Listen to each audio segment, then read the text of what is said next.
the leading cause of fire injuries in senior citizens. So why is that? Somebody explain that to me. Smoking. Fall asleep. Which, remember what I told y'all about 10 minutes ago? This goes for everybody. You could be 22 years old or 82. If you're smoking in bed, that's bad. Don't do it. Now I'm going to shake my finger at you again. Don't smoke. It's bad for you. It's terrible. It's absolutely terrible. I say this all the time. What does it say on a pack of cigarettes now? It doesn't say it might. What does it say? It says it will cause cancer, right? And people still smoke. So I say this. I like Mountain Dew. I mean, who doesn't if you're from the South? Mountain Dew's good. I try to limit myself to how many I drink. But if all of a sudden one day I had a bottle of Mountain Dew and it said, if you drink this, it's going to cause cancer, I don't think I'd drink Mountain Dew anymore. So I don't smoke. We do have a lot of young men that have the dip. Vapor. Or the vaping. What's the other one now? Juul. The Juul, isn't that little pod thing? Anyway, so be careful smoking. Here's another one, people that smoke. It's bad enough you smoke. I have had this happen in my career. Go to a house, go for a medical call, walk in, and unfortunately as we get older, some of us have to start using oxygen. It's for COPD we talked about, or any type of breathing problem there. Walk in their house, they're on oxygen and smoking. I can't tell y'all how many times that's happened. And when I say put that cigarette out, I can't actually say what some of them told me because I'd be embarrassed, but they talk ugly to you and get mad. But I mean, that's just like having that's like having one of those cups full of gasoline and smoking. It's the same thing. So if you're going to smoke, the recommendation is to go outside the house to smoke. Ashtrays, if you have someone that smokes in your house, what you're supposed to do is after you finish smoking, especially before you go to bed, you're supposed to take that ashtray and put it like in your sink and put water on it. My thing is that I don't want an ashtray in my sink, so I say take it outside. Cooking. Anybody ever had a grease fire or a stove fire? That's scary, isn't it? It is. And what's the first thing most people want to do? Put water on it, which is terrible, right? It's awful. I tell you, another thing that you're talking about cooking and starting fires is when people start frying turkeys, that keeps the fire departments in business right there in Thanksgiving because they boil over the grease and catch on fire. So just be careful. You're supposed to turn your handles on your pots and pans inside. If you're reaching over like you have a gas stove, you're not supposed to wear anything like the long garments and stuff because that's what happens. And once again, it's with all ages. Most fires, I don't know the percentages, but most fires I've been to in my 18 years were cooking fires. They started as cooking fires.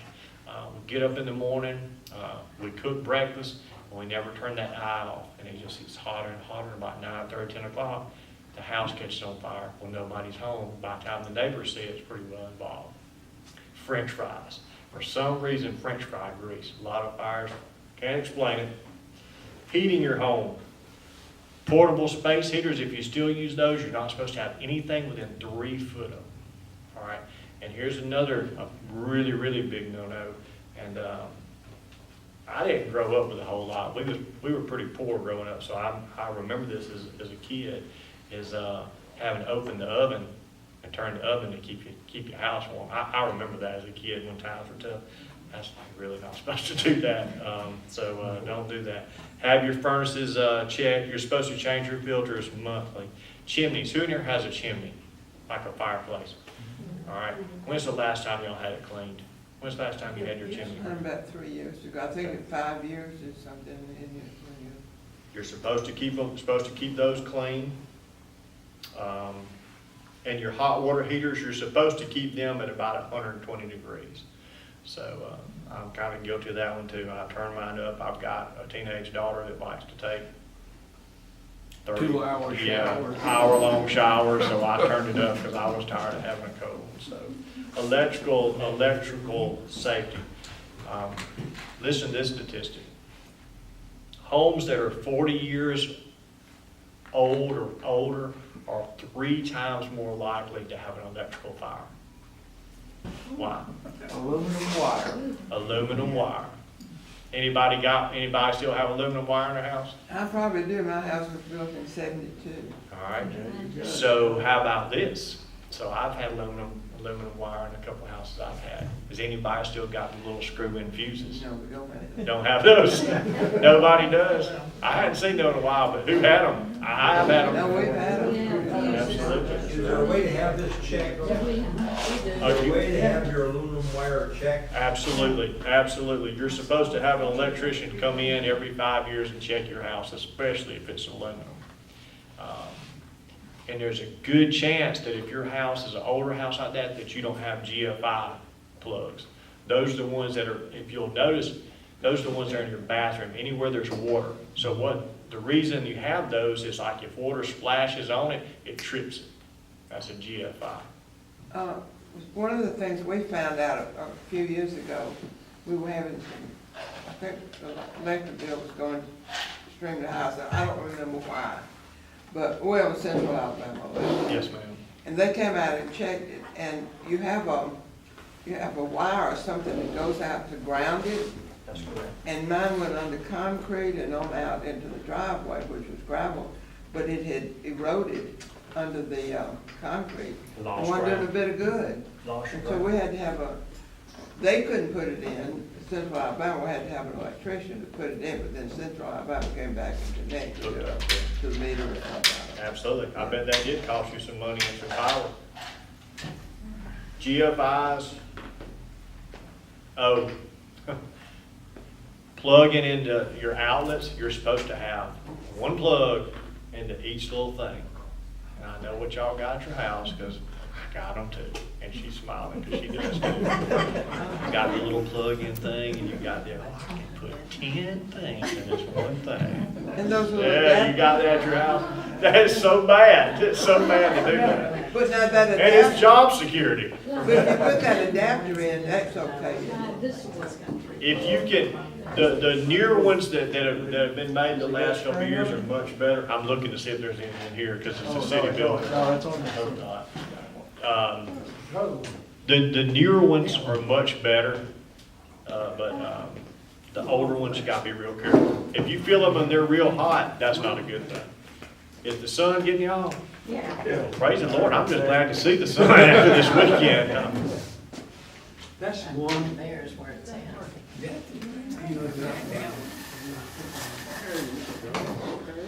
Two more. Who in here's grandchildren come over all the time? Okay. Keep the matches and the cigarette lighters up. Keep them away. Even in this day and time, we still have kids playing with matches. Sometimes teenagers. They just mean is all I saw. That's just mean kids do that. Should be a way to cover that. And the last one I've got is for you tonight is what to do in a fire. You need to always have two ways out of every room. Sometime when you're sitting in your house or you're sitting in your living room watching TV, look at your surroundings. If a fire happened, what are my two ways that I would get out? In your bedroom, especially, because we talked about, we're not as nimble and as quick as we used to be. What would you do? How would you get out of your house? If you only have one door coming into your bedroom, you may need to look at a window. And so, with that being said, think about this. If you have to go out that window, are you going to be able to open it? When's the last time you opened your bedroom window? Is it stuck? Did you paint it in the paint? So, it's not a bad idea to open it, and then worst case scenario, do like I do. Find something in that room that you say, if I ever have to bust that window out, I'm going to grab that lamp or that thing off the bookcase or something. Think about that in all parts of your house. Always have an escape plan. And I'll tell you, just like we do the younger children, especially if you have multiple people that live in your house, have a designated meeting area. So if you do have to evacuate your house, you're all going to agree, hey, we're going to meet out front.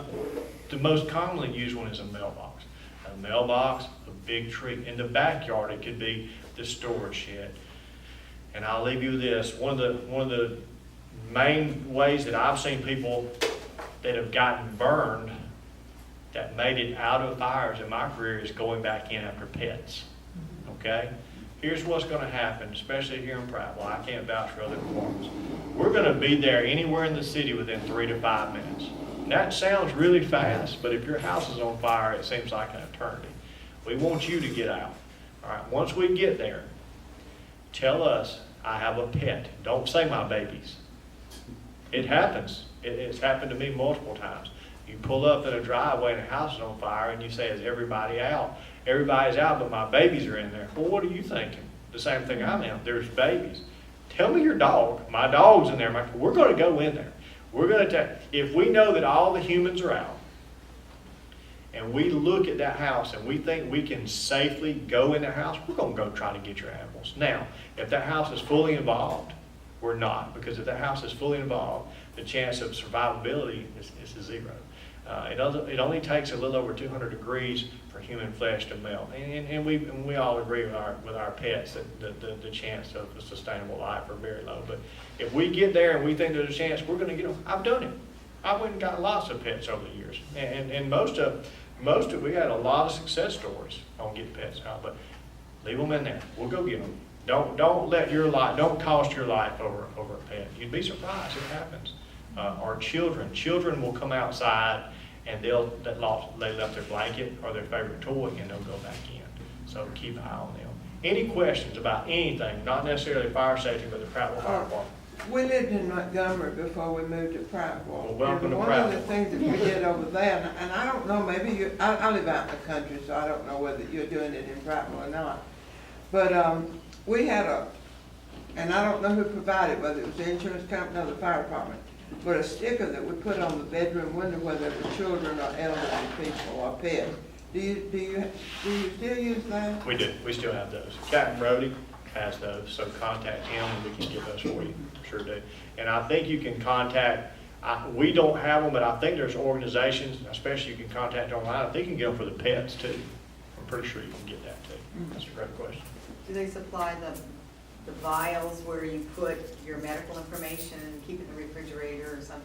And then there's an emblem that you put on the door so they know it's in there? That's right.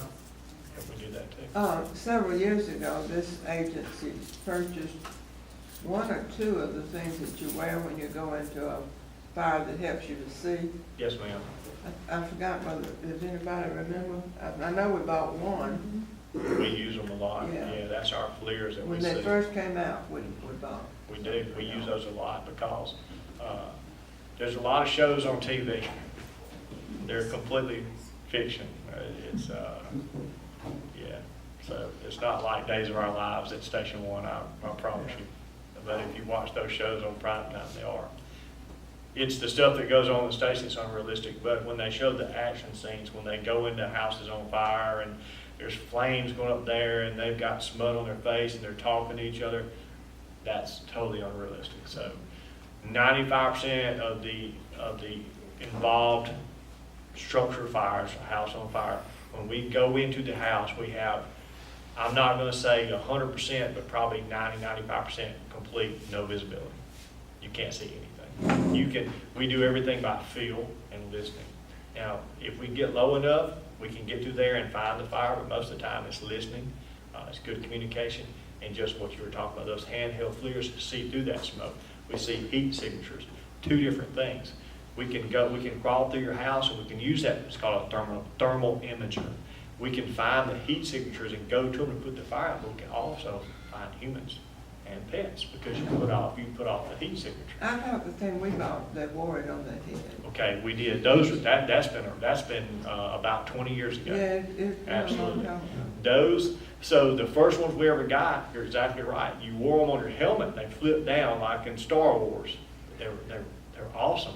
They were big and bulky, Yeah. but when we got them, it's the greatest thing ever. But that other thing you're talking about, you put it. 20 years later, I could have one in my pocket right now Oh, in your pocket. and pull it out just like this. They're handheld, Be a lot more and convenient. they're about 1/10 of the price. Oh, God. Yeah. But that's great. That's modern technology. Some of us want to slow it down, me, and then some of us are great things like that. So, any other questions? I got one. Hold that one, sir. Yes, Well, sir. what do you do on a 911 call when somebody just say 911 and then they would just pass out or be having a heart attack? The house is locked up. What is the procedure? We kick the door in. Okay. That's just. We unfortunately, well, we generally try to have law enforcement respond with us on something like that and try to get in the door, but, if we strongly suspect that someone's in there, we'll knock the door out. I knocked the door out of the wrong house one time. But if it's a 911 going in anyway. I went to the wrong door. I was so excited. We pulled up. I went up, and the lady had called, having chest pain, she couldn't breathe, and then the phone went blank. I jumped out of the ambulance, run up there, and beating on the door. All I could think was that lady's there and passed out, and I busted the glass out, opened it up, and about that time, all the other guys were going into their house over there, and the guy come walking out of his living room, and said, well, it wasn't really good, so. Not real proud of that one. Yes, sir. I would like to find out, is there a recommended, do you recommend fire extinguishers for homes and what size? Absolutely, absolutely. You know what, get asked that a lot, something you can handle. It's a wonderful question. Fire extinguishers, where would be a good place to keep them? In kitchens. Put one in your kitchen. Biggest thing is, I see this a lot too, where would you not want to keep it right next to? The stove, absolutely. So many times people put them above the stove, and when those french fries start, the grease catches on fire, well, they can't get it. We keep ours under the sink at my house, and it's one that my daughter, my wife, everybody can grab. The biggest thing with that is if you have a fire extinguisher, if you, in your mind, if it's very small and you think you can get that fire extinguisher, try it. But if you even halfway are concerned or worried, leave it alone. Call 911. Once again, we're going to be there anywhere in this city from 3 to 5 minutes. So sometimes people try to put, sometimes we pull it before and people have a whole bedroom on fire and have a fire extinguisher about this big, or a water hose. They'll pull a water hose in the house too. Where can you purchase it? Well, you know, as a city employee, I can't recommend it, but I'll say there's 2 stores on the east side that sell a lot of wood and staples and paint and. We just bought one from Lowe's. No.